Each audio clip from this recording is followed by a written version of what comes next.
Moderna sobre o século XVIII. E o século XVIII que nós vamos falar hoje é sobre o Iluminismo. O que é o Iluminismo, né? Um movimento de ideias ocorridos no século XVIII. O Iluminismo, também conhecido como século das luzes, ou ainda Ilustração. O nome vem do latim lumine, que quer dizer lâmpada, ou para algumas pessoas quer dizer luz. É daí que começa esse papo de quando você tem uma ideia, aparece o que na sua cabeça? Uma luz, né? Por quê? Por que a luz, né? Porque você só consegue encontrar a saída dos seus problemas quando você está vendo, e você só vê quando está claro. Então, por isso que vem a ideia de luz, tá? Por isso que a pessoa fala assim, ó, ficou clara a explicação, né? Ninguém fala, ficou escura a explicação. Daí que vem esse termo. Ele é ligado às características do renascimento cultural. Né? Que renascimento cultural? Aquele que você viu, né, na primeira aula de Idade Moderna, do século XVI e século XVII. É também ligado ao desenvolvimento científico ocorrido durante o século XVII, com Galileu, Descartes, Newton e outros nomes. Ele é um movimento filosófico burguês, né, que procura o quê? Mudanças na política e na economia. Por que isso? No primeiro plano, criticam o absolutismo. Que plano é esse? O político. E na economia, eles criticam o mercantilismo. Aí você fala assim, poxa, mas a burguesia apoiava isso, né? Sim, no começo ela apoiava isso. Aí ela viu que o negócio não era o que ela queria. Então por isso que ela vai fazer a crítica. E ela acaba influenciando na Revolução Francesa, na independência dos Estados Unidos e numa série de outros movimentos que ocorrem no mundo. Então o iluminismo é muito importante por causa disso. Quais são as características do iluminismo? Primeira característica, o antropocentrismo. O que é isso? É a valorização do homem. Vamos começar a valorizar o ser humano. Outra característica é o racionalismo, o culto à razão. Tudo tem que ter um motivo lógico, uma explicação lógica para ser. O outro é a crítica ao absolutismo. Com o quê? Com a existência da monarquia parlamentar. Eles também são anticlericais. Por quê? Porque eles defendem nas suas teses que a igreja e o clero deveriam sofrer o quê? Grandes reformas. Então toma cuidado, eles não são reformistas da reforma protestante. Eles defendem reformas, mas não defendem a reforma protestante. Eles são deístas. O que é deísta? Deísta é a pessoa que acredita em Deus, mas não tem uma religião. Então eles eram deístas, né? Criticavam, ou seja, não podia ser ateu, né? Mas eles eram deístas. Eles criticavam o mercantilismo e suas práticas ficaram conhecidos como filósofos econômicos. Ou seja, os filósofos sociais falam da sociedade, os filósofos econômicos criticam a economia. Então eles eram antimercantilistas. Por quê? Porque eles defendem o livre comércio. Contra o quê? Contra o monopólio. Eles defendem o fim das barreiras alfandegárias e do protecionismo. Eles não queriam que o Estado se interferisse na economia. Eles tinham um pensamento no chamado laissez-faire, laissez-passer, que é deixa fazer, deixa passar, a economia se vira, né? A economia anda com as suas próprias pernas. Né? Quesnay, que é um cara, né, era o pensador francês desse discurso, do laissez-faire, laissez-passer. O Quesnay, depois desse pensamento, ele foi considerado um fisiocrata. O que é um fisiocrata? Fisiocrata é aquela pessoa que achava que a natureza era a principal coisa que tinha para um país. Ou seja, a agricultura era uma das principais riquezas do país. E ele acabou, junto com outro cara, que era um outro pensador, que é o Gournay, a dizer que a riqueza de nação está na sua agricultura. Então nós temos a duplazinha, né, que a gente brinca que é a duplazinha de nome de maionese, que é o Quesnay e Gournay, que eles eram os fisiocratas, né, os primeiros pensadores econômicos que tinha na época. Outros pensadores da época são Adam Smith, com a sua obra A Riqueza das Nações.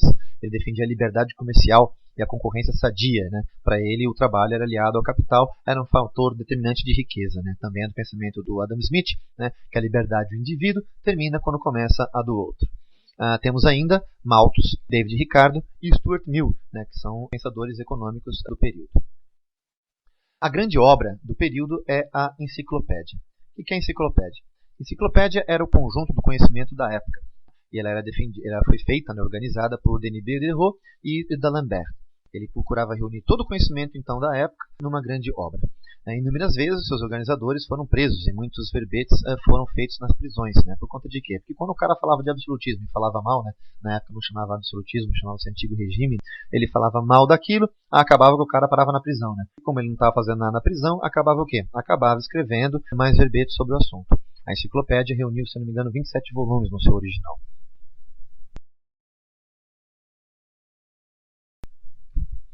Outros pensadores. Voltaire, que é o François-Marie Arouet.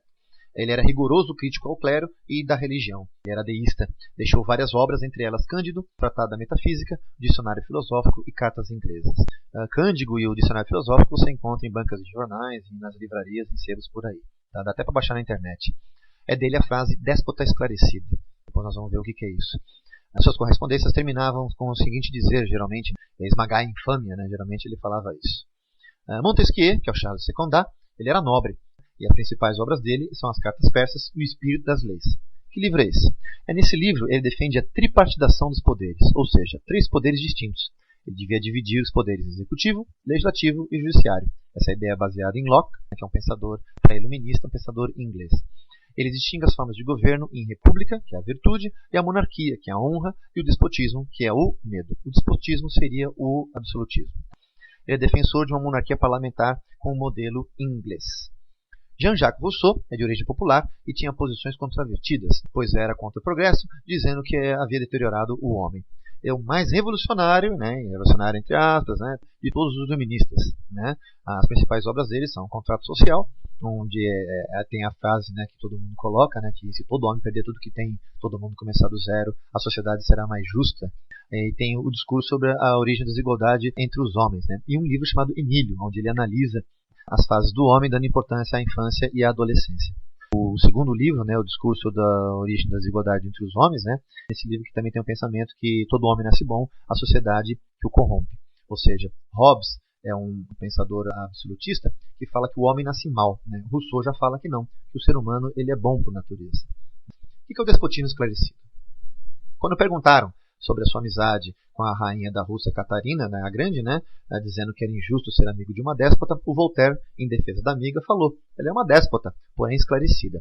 Despotes é um poder que o homem grego tinha na antiguidade. O que era isso? É o poder de vida e morte sobre todos os seus familiares. Então é um poder absoluto. Então, para defender a amiga, ele falou: ela é uma déspota, ou seja, ela é uma pessoa com todo o poder na mão, mas não é uma pessoa esclarecida, ou seja, uma pessoa intelectual, uma pessoa inteligente. E ela, para conseguir governar, teve que usar práticas não muito bacanas, porque ela era mulher, ela era estrangeira, então tinha uma série de problemas para o povo russo da época. O despotismo esclarecido seria uma modernização do Estado absolutista, onde o rei usaria práticas do iluminismo em seu governo. Vamos dar exemplos aqui dos reis iluministas, dos reis déspotas esclarecidos. Temos a Catarina II da Rússia. Na Prússia, que é a futura Alemanha, nós temos o Frederico II. José II da Áustria, que é o que eu mais gosto, porque ele chegou a fazer uma série de coisas, inclusive ele participa da constituição do país, ele acaba com a servidão, ele só não fez reforma agrária, o resto ele fez quase tudo. Em Portugal nós temos a figura de Sebastião José de Carvalho e Melo, que é o Marquês de Pombal, que era secretário do rei Dom José I, praticamente o Marquês de Pombal que governou Portugal. Na Espanha nós temos o ministro Aranda, que seria o Marquês de Pombal lá da Espanha, era o Aranda. Não chegou ao nível do Pombal para a história espanhola, como o Pombal foi para Portugal.